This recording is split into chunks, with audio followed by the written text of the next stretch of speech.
महात्मा गांधी आणि लाल बहादूर शास्त्री यांची जयंती आहे आणि त्यानिमित्तानं काँग्रेस आणि काँग्रेसच्या समविचारी पक्ष आणि सामाजिक संघटनांनी पाहतो आपण पदयात्रा काढलेली आहे। भाई जगताप काँग्रेसचे नेते आपल्या सोबत आहेत। भाई काय सांगाल, पदयात्रा निघते आहे, काय नेमकं सांगायचंय?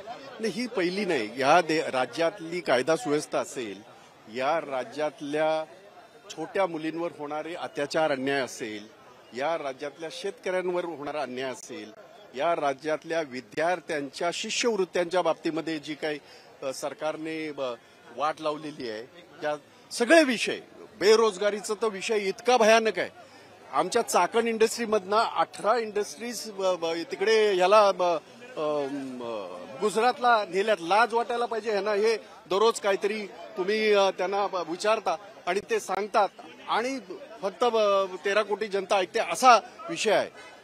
त्यामुळे आज जर परिस्थिती जर आपण पाहिली तर राज्यातली परिस्थिती, कायदा सुव्यवस्था असेल, हे सगळे प्रश्न असतील, विद्यार्थ्यांचे प्रश्न असतील, बेरोजगारीचा प्रश्न असतील, शेतकऱ्यांचे प्रश्न असतील, ह्या सगळ्या विषयाला धरून आम्ही हा हल्लाबोल मोर्चा इंडिया अलायन्सचे सगळे घटक तुम्हाला दिसतील। तिकडे तुम्हाला समाजवादी दिसेल, राष्ट्रवादी दिसेल, काँग्रेस आहे, शिवसेना आहे, बाळासाहेब ठाकरेंच्या पुतळ्याला आत्ताच आम्ही अभिवादन करून निघालो, सीपीएम असेल। त्यामुळे याच्यापूर्वी सुद्धा आम्ही अशा पद्धतीचे मोठ्या प्रमाणामध्ये मोर्चे काढलेले आहेत। प्रकारे हा मोर्चा काढला आहे, गांधी मार्गाने तुमचा हा आवाज सरकारपर्यंत पोहोचेल।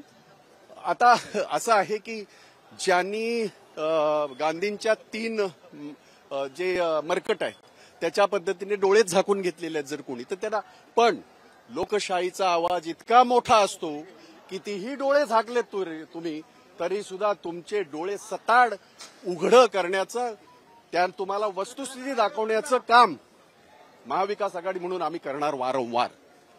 खरं तर आचारसंहिता कधी लागू शकते? मोठ्या प्रमाणावरती कॅबिनेट एका आठवड्यात 2 होत आहेत, 200, 300 शासन निर्णय निघताना पाहायला मिळत आहेत। गेल्या 2 वर्षामध्ये किती निर्णय झाले ते बघा आणि आता ह्या महिनाभरामध्ये निर्णय किती झाले ते आपण बघा। आपल्याला माहिती आहे, तुम्ही सगळे सिनियर आहात, अशा पद्धतीने लोकलिभावने घेतलेले निर्णय हे टिकत नाहीत। त्याचं कारण असं, निवडणुकीच्या नंतर त्याच्यावर त्यांनी घेतलेल्या निर्णयावर बंदी येणार। त्यामुळे फक्त आणि फक्त डोक्यामध्ये एक इलेक्शन ठेवून, समोरची निवडणूक ठेवून लोकांना बस फसवण्याचं काम जे मोदीने गेले 10-12 वर्ष केले, जे अमित शहाने केले, तेच काम आता शिंदे आणि फडणवीस सरकार करत आहे। आपण कुठेतरी शासन निर्णय जे काढले आहे त्यावरती टीकात्मक जे आहे ते भाई जगताप यांनी उपस्थापक पाहायला मिळते। एबीपी माझा, उघडा डोळे बघा नीट।